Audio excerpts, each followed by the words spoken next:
इदम श्री सद्गुरुवे नमः। परम पूज्य गुरुदेव, वंदे माँ का ध्यान और मानव जीवन की आचार संहिता पर चिंतन मनन। हमारे युग निर्माण सत्संकल्प। बीते स्वाध्याय में हमने जाना कि युग निर्माण सत्संकल्प क्या है। उनकी वो बीज रूप है, मानव जीवन की आचार संहिता है और संपूर्ण गायत्री परिवार, संपूर्ण योजनाओं का, गतिविधियों का सत्संकल्प बीज है। और परम पूज्य गुरुदेव ने हमसे ये आशा अपेक्षा करी और हमें ये समझाया, ये बताया कि इन सत्संकल्पों को हमें अपने जीवन में पूरी तरह उतारना है। इनके एक एक पॉइंटर को हमें अपने जीवन में पूरी तरह जीना है, ताकि दीप से दीप जगता चले और ज्ञान का प्रकाश जन जन के जीवन को आलोकित करता चले। आज से हम एक एक सत्संकल्प को रोज जानेंगे, समझेंगे और अपने जीवन में उस सत्संकल्प के आधार पर हम क्या बदलाव कर सकते हैं जो हमें दिव्यता की ओर ले जाए, हमारे अंतस में वो प्रेम की ज्योति जगाए और महाकाल का यंत्र बनाने की जो हमारी भावनाएं हैं, उन भावनाओं को पूरी तरह जीने की शक्ति और आत्मबल हमें प्रदान करे। इस क्रम में पहला सत्संकल्प कहता है, हम ईश्वर को सर्वव्यापी न्यायकारी मानकर उसके अनुशासन को अपने जीवन में उतारेंगे। इसका विस्तार अर्थ, हम मानते हैं कि ईश्वर हर जगह मौजूद है और हम पर नजर रखते हैं, इसलिए हमें अपने जीवन में उनकी शिक्षाओं और अनुशासन का पालन करना चाहिए। ईश्वर के न्याय को स्वीकार कर जीवन में सच्चाई और शांति लानी चाहिए। इसको करने के सूत्र जो परम पूज्य गुरुदेव देते हैं, अनुकरण की प्रक्रिया। ईश्वर की उपस्थिति को हमेशा याद रखें और सही कार्य करने की कोशिश करें। हर निर्णय और कार्य में ईश्वर के अनुशासन को ध्यान में रखते हुए निष्कलंक नियत से काम करें। सच्चाई का पालन करें, चाहे स्थिति कैसी भी क्यों ना हो। खुद को सुधारने के लिए आत्मचिंतन करें और इस विश्वास के साथ जीवन बिताएं कि हर कार्य में ईश्वर हमारे साथ हैं। बहुत ही महत्वपूर्ण परम पूज्य गुरुदेव और वंदे माँ, अगर हम इस स्वाध्याय को गहराई से जानें और इसके अंतस में उतर जाएं कि परम पूज्य गुरुदेव क्या कह रहे हैं, सबसे पहले हमें ये जानने की आवश्यकता है कि ईश्वर क्या है, ईश्वर का रूप स्वरूप क्या है। ईश्वर कोई टेंजेबल ऑब्जेक्ट है? ईश्वर मूर्तियों में बसता है? ईश्वर कण कण में बसता है तो कैसे बसता है? तो परम पूज्य गुरुदेव ने ये क्लियरली कहा कि ईश्वर का मतलब है श्रेष्ठ गुणों का समुच्चय। जहां पर सारे सद्गुण एक साथ आकर के इकट्ठे हो जाएंगे, वहां ईश्वर है। और ईश्वर कैसे हम सेलेक्ट करें कि हमारा ईश्वर कौन है, क्या है हमारा ईश्वर? तो ईश्वर का इतना ही अर्थ है, श्रद्धा अनुसार अपने इष्ट का वरण। श्रद्धा अनुसार अपने इष्ट का वरण। और ये श्रद्धा दिव्यता की ओर होनी चाहिए, ये श्रद्धा उच्चतम की ओर होनी चाहिए।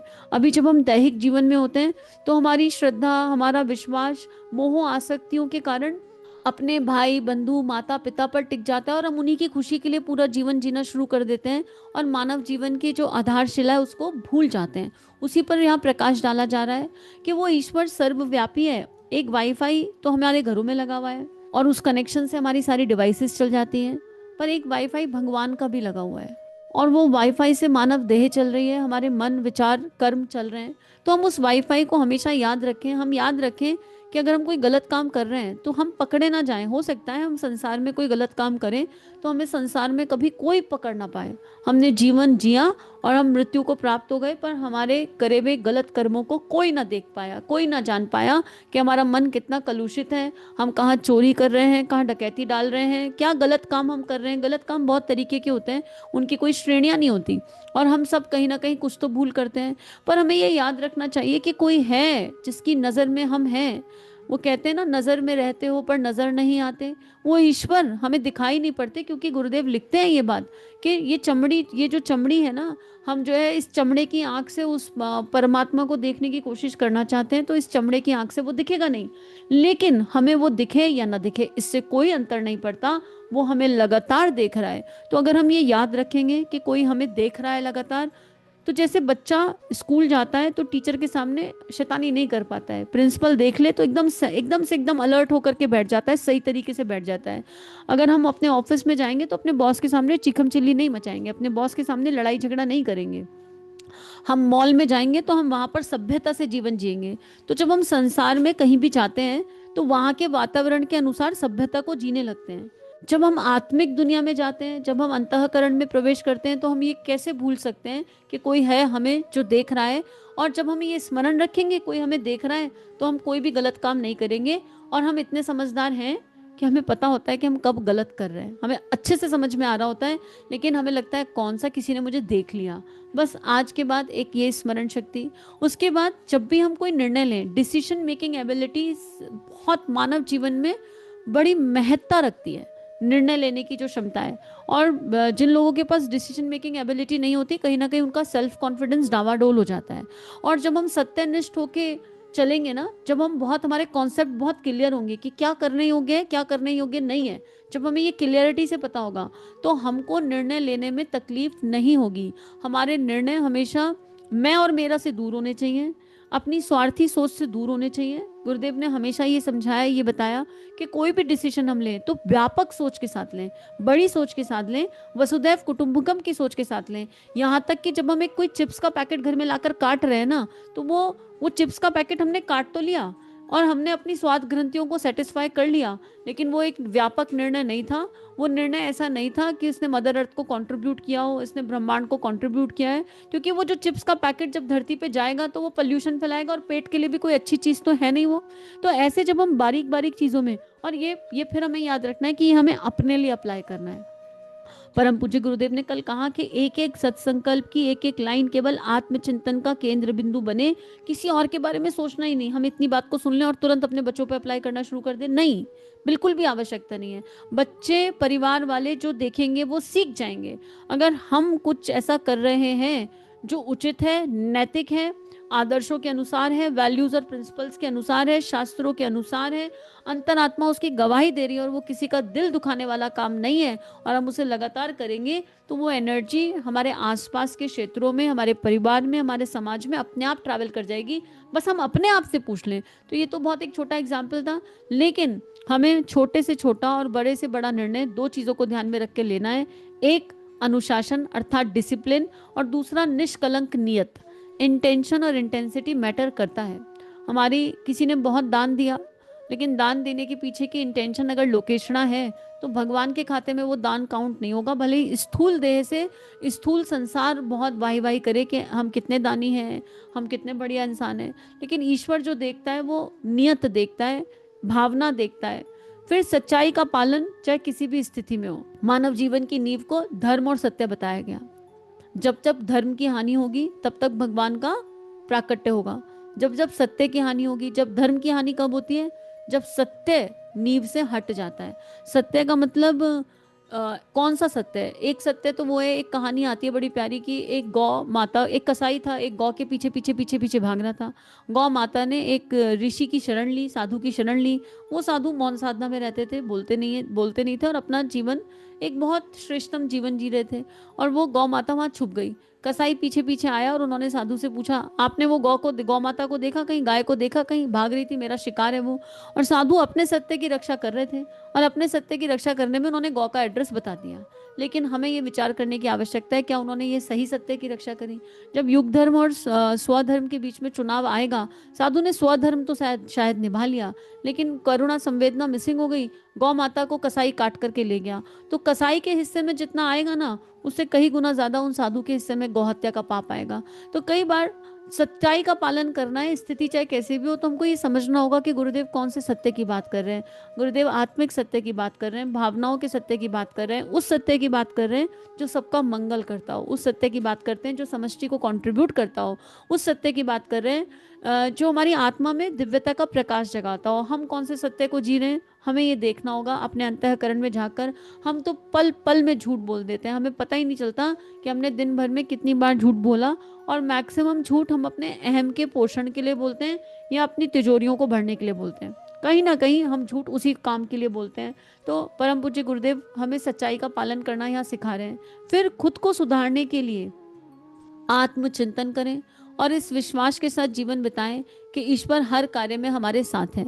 इससे क्या होगा, जब हम ये मान लेते हैं ना, जीवन की दो लाइन है, एक लाइन तो वो है, उसे कहते हैं ग्रीन लाइन, और ये विश्वास की लाइन है, आस्था की लाइन है, श्रद्धा की लाइन है, और ये शक्ति की लाइन है, साहस की लाइन है, संबल की लाइन है ग्रीन लाइन। और जीवन इसी लाइन के आधार पर चलेगा, क्योंकि इस लाइन का निर्माता ईश्वर है। एक लाइन होती है रेड लाइन, जिसे हमने बनाया है, जिसे आपने और हमने मिलकर के बनाया है। जैसे फॉर एग्जाम्पल हम रेड लाइन में बना लेते हैं, इस उम्र में ये काम करेंगे, इस उम्र में ये काम करेंगे, या ये हमारा लक्ष्य है। तो ये रेड लाइन बड़ी इंपॉर्टेंट है, ये महत्वाकांक्षाएं देती है, आशा अपेक्षा देती है।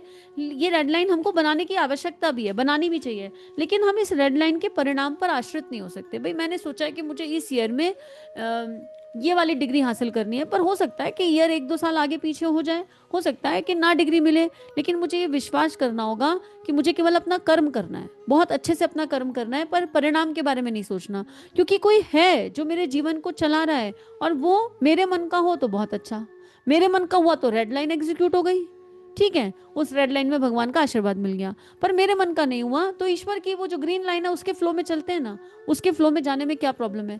जब हम इस तरह के जीवन को जीते हैं तो समर्पण गहराता है, समर्पण गहराता है, और कैसी भी परिस्थिति आ जाए मन स्थिति हिलती नहीं है, मन स्थिति स्थिर शांत रहती है कि कोई बात नहीं, जो पूरी सृष्टि को चला रहा है वो मुझे भी चला रहा है।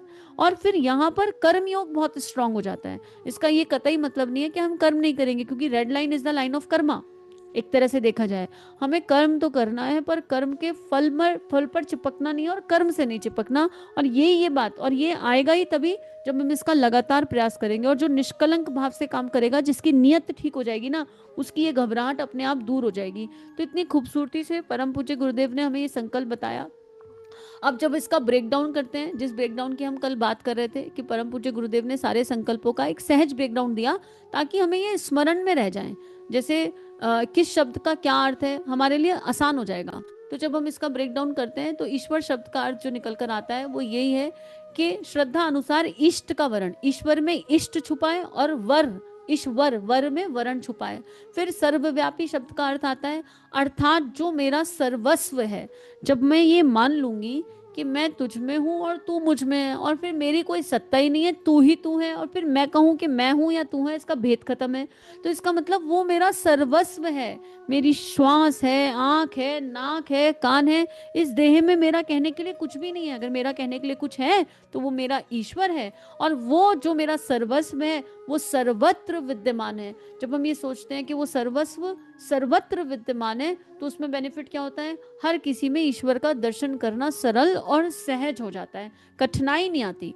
फिर वो न्यायकारी है। जब हम ये मान लेते हैं कि वो न्यायकारी है, तो फिर जीवन में जो भी कुछ घटित हो रहा है उसके न्याय के अनुसार हो रहा है, मेरा ही कर्म लौट कर आया है, मुझे ये याद रखना आसान हो जाता है। अर्थात नियति नियम न्याय से जो निकल कर आता है वो नियति नियम नीति नवीन न्याय। मतलब हम फिर कंप्लेनिंग मोड से बाहर आ जाते हैं। अगर हम ये मानते हैं कि हमारे जीवन में जो भी कुछ घटित हो रहा है वो उसकी इच्छा से हो रहा है, तो हमें कोई कंप्लेन नहीं रहेगी, कोई शिकायत नहीं रहेगी, और पल पल हम कंपैशन की तरफ बढ़ेंगे। और उसके अनुशासन को, अर्थात डिसिप्लिन, तो अनुशासन में अनु शब्द आता है, अनु मतलब छोटे से छोटा शासन। हम क्या कई बार कैजुअल हो जाते हैं, जैसे बड़ी बड़ी जो सतोगुणी एक्टिविटीज हैं उनको तो हम करना चाहते हैं, पर जो छोटी छोटी बारीक बारीक चीजें हैं जो डिसिप्लिन के अंदर आती हैं, हम उनको इग्नोरेंस पे ले जाते हैं। जैसे टाइम वेस्ट कर दिया, उसको इग्नोर कर दिया, क्या हुआ ना, तो थोड़ा टाइम वेस्ट हो गया तो क्या फर्क पड़ता है। नहीं, ये थोड़ा नहीं है, छोटे छोटे से बूंद बूंद से मिलकर सागर बना है। तो ईश्वर का छोटे से छोटा अनुशासन क्या है, वो हम पर शासन नहीं करना चाहते, वो हमें मिथ्या शासन से बाहर निकालना चाहते हैं। हम अपने मिथ्या मैं के शासन में जीवन जी रहे हैं। जब हम उनके छोटे से छोटे शासन को अपने जीवन में, अपने गुण कर्म स्वभाव में लाएंगे, तो हम अपने आप शरणागति की ओर बढ़ जाएंगे। उसके बाद अपने भीतर जब बात आ रही है, अपने भीतर, ये आपके सामने स्क्रीन चल भी रही है, आ मतलब आत्मा, आत्मा में सजगता, पा से प्रखरता, प्रखरता से चेतना की ओर जाना, और नियोजन द्वारा आत्मा में सजगता, प्रखरता से चेतना और नियोजन द्वारा कर्म, इन तीनों को विकसित करना। अपने भीतर जब बात आती है तो भीतर कौन है, अगर मैं खुली आंख से भीतर देखने लगूं या मेडिकल साइंस से भीतर देखने लगूं तो मुझे लगेगा हड्डी है, मांस है, रज्जा है, क्या है ये। लेकिन गुरुदेव उस भीतर की बात नहीं कर रहे हैं, गुरुदेव स्थूल सूक्ष्म कारण शरीर की बात कर रहे हैं। जब अपने भीतर देखें तो कोई भी कर्म करें तो उसे तीनों शरीरों पर देखें कि इसका कौन से शरीर पर क्या प्रभाव हो रहा है, और कौन से शरीर पर क्या प्रभाव हो रहा है, और फिर क्या ये मुझे कंट्रीब्यूट कर रहा है। अगर ये हमें कंट्रीब्यूट नहीं कर रहा किसी भी एक शरीर पर, तो फिर थोड़ा ठहर जाएं, थोड़ा रुक जाएं उस कर्म को करने से पहले, और पूछें कि इसको शिफ्ट कैसे किया जा सकता है। हम अपनी एनर्जी को खत्म नहीं कर सकते, ट्रांसफॉर्म कर सकते हैं। फॉर एग्जाम्पल, मेरे मन में चाय पीने का भाव आया, तो मैं ध्यान से देखूं क्या इस समय मुझे चाय की आवश्यकता है। चाय बुरी चीज नहीं है, कोई भी चीज जरूरत से ज्यादा हो जाती है तो बुरी है, राइट। मुझे दिन में 4 कप 5 कप चाय पीनी है तो ये कोई उचित बात थोड़े ना है। हाँ, कभी सर्दी हो गई तो अदरक वाली चाय पी ली। तो एक बिल्कुल सहज एग्जाम्पल है, जब हमें दिख रहा है कि ये व्यसन के जैसे हमारे अंदर प्रवेश कर रहा है तो हम ये पूछें कि हमें कंट्रीब्यूट कर रहा है, और अगर उत्तर आ रहा है कंट्रीब्यूट नहीं कर रहा तो हम इसे खत्म नहीं कर सकते हैं, क्योंकि ये वृत्ति है। हमें इसे ट्रांसफॉर्म करना है, हमें ये देखना है what is a better option. इस मुझे एक गर्म चीज की आवश्यकता है, और क्योंकि हमारा सबकॉन्शियस चाय जान रहा है, पूरे यूनिवर्स चाय चाय करता है, इसलिए हम चाय की बात कर रहे हैं। पर प्रॉब्ली क्या मुझे एक गर्म कप गर्म पानी से शांति मिल जाएगी? कहीं ये चाय चाय की आवश्यकता है, क्या मीठे की क्रेविंग है, क्या मैं फीकी चाय डाल सकती हूँ अपने अंदर? हमें ऐसे बारीकी से एनालिसिस करना पड़ेगा, और जब हम ये बारीक एनालिसिस करेंगे तो हमें सब्स्टिट्यूट मिल जाएगा, एक दैवीय सब्स्टिट्यूट मिलेगा। क्यों? क्योंकि हम मानव देह में, तो हमें शुरू में सब्स्टिट्यूट की जरूरत है, शुरू में आवश्यकता है, क्योंकि energy can not be destroy, it can be only transform. तो ये तो केवल एक चाय का एग्जाम्पल है, लेकिन बाकी जब हम मन की स्थिति को देखेंगे, मस्तिष्क की विचारणाओं को देखेंगे, तो भी हमें, जब हम एनालिसिस करेंगे तो ट्रांसफॉर्म करना आसान हो जाएगा। उसके बाद जीवन में अपने भीतर उनके अनुशासन को अपने जीवन में उतारेंगे। जीवन में, जीवन क्या है? जीव भाव में रहेंगे तो जीवन कभी समझ में नहीं आएगा। जीव भाव में जीवन नहीं होता, लेकिन हमें इस धरती पर ही रहना है, हमें इस धरती पर ही रहना है, और हम दिखाई जीव जैसे ही देंगे। हम बॉडी कॉन्शियस में बॉडी कॉन्शियसनेस से दिखाई देंगे, पर हम वन की वानप्रस्थी दिव्य ऊर्जा को धारण करेंगे एकांत में। If I am alone and I am happy, I am in bliss. मुझे अकेलापन खाए नहीं, अकेलापन मेरे लिए वननेस वाली फीलिंग हो जाए। ये जो वननेस वाली फीलिंग है, यही जीवन है। यानी इस शरीर में रहकर उस ईश्वर को अनुभव करना ही जीवन है, और उसको उतारेंगे, अपने जीवन में उतारेंगे। उतारना मतलब उसी के सहारे पार उतर जाना। और मेरा कोई ना सहारा बिन तेरे, नंदलाल सावरिया मेरे। अब इसमें नंदलाल की जगह गुरुदेव लिख दो, माता जी लिख दो, जो मन में आए। लेकिन सच्ची बात यह है कि जीवन केवल शरणागति से जिया जा सकता है, समर्पण, श्रद्धा, निष्ठा और विश्वास से जिया जा सकता है। वो शरणागति का भाव, वो समर्पण, श्रद्धा का भाव जन्मेगा कहाँ से? उसके लिए इस आत्मचिंतन की आवश्यकता है। शरणागति अपने आप कहने से तो नहीं आएगी। शरणागति शरणागति शरणागति रोने से भी नहीं आएगी, हीनता से भी नहीं आएगी, शिकायत करने से भी नहीं आएगी। तो वो कैसे आएगी? और वही समाधान गुरुदेव हमें दे रहे हैं कि अगर हम इन सत्संकल्पों को गहराई से अपने जीवन में जी लेंगे, इनको उतार लेंगे, इनकी बारीक बारीक चीजों को जान लेंगे, तो फिर शरणागति की ऊर्जा अपने आप जाग जाएगी। तो कल हमने गुरुदेव के, परम पूज्य गुरुदेव वंदे माँ के सानिध्य में बैठ के एक संकल्प लिया। वो संकल्प ये था कि हम रोज सत्संकल्पों को दोहराएंगे, रोज बोलेंगे। आज भी हमें एक सत्संकल्प लेना है कि हम 24 घंटे भगवान की नजर में, हमें अपने अंतर मन में ये सोचना है कि आज हम कौन सा संकल्प लेंगे। क्या है एक संकल्प जो हम सब ले सकते हैं? शायद वो ये कि हम सत्य बोलेंगे, हम मिथ्या भाषण नहीं करेंगे, हम मिथ्या बात नहीं कहेंगे। अपनी अपनी परिस्थिति अनुसार एक संकल्प सबको लेना चाहिए, क्योंकि परम पूज्य गुरुदेव ने 4 पॉइंटर दिए। एक, ईश्वर की उपस्थिति को याद रखिए। दूसरा, एनी डिसीजन मेकिंग, उसमें ईश्वर के अनुशासन का ध्यान रखिए। निष्कलंक नियत से निर्णय लीजिए। तीसरा, परिस्थिति कैसी भी हो पर सत्य का साथ देना है। खुद को सुधारने के लिए आत्मचिंतन करना है, और इस विश्वास के साथ जीवन बिताना है कि भगवान है। तो हम इन 4 पॉइंटर में से किसी एक पॉइंटर के आधार पर एक कोई संकल्प जरूर उठाएं, और अपनी डायरी मेंटेन कर लें कि हमने आज डे 2 पर कौन सा संकल्प उठाया, ताकि उसको हम सहजता से जी सके। सभी साथियों को कोटि कोटि आभार, सभी को बहुत बहुत प्रणाम। कल मिलते हैं अगले सत्संकल्प के साथ। सभी अपना ध्यान रखिए, नियमित ध्यान करते रहिए। इदम श्री सद्गुरुवे नमः।